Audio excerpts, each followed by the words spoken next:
Ang perfect cone shape na bundok na ito, ilang segundo lang naakyat para masahit. Yakang-yaka kahit pa ng mga lola. Kung may perfect cone shape na bulkan sa Bicol, dito sa Cebu, ay pantapat daw sila riyan. Ito ang Mount Naupa, Bieros.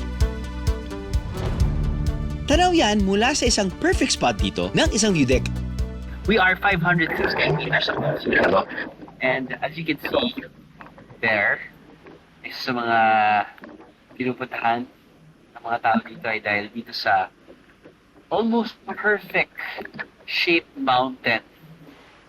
Kung Bicol may perfect mountain ngayon. Ito yung parang kanilang end. Halos kalahati ng lungsod ng Naga ay kabundukan. Where we parked, now where I am, the peak. Medyo malayo na yun. 45 seconds. Sisiw sa dali ang akyatan dito, Bieros.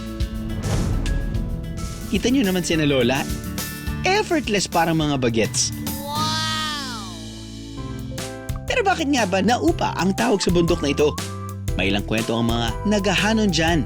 Kasi sa buong Naga, ito ang pinaka-highest peak o pinakamataas na tawag doon sa bungtod sukong Sabsaya pa. Yan ang pinakamataas, kaya ang ibang bungtod dito parang naapakan niya man ba? Kaya tinawag na Naupa. Naapakan lang niya ang mga katabing burol. May mas sikat pang kwentong bayan ang pangalan ng bundok. Kwentong bayan ba na may nakakita daw, nahuli sila. Nagtalik, ang ibig sabihin nun sa Bisaya, nag-upa. But wait, there's more! Hindi lang bundok ang matatanaw.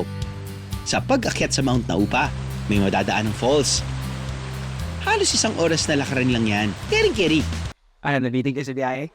God! All you gotta do is just subscribe to the YouTube channel of JMA Public Affairs and you can just watch all the Behind the Drew episodes all day, forever in your life. Let's go! Yeehaw!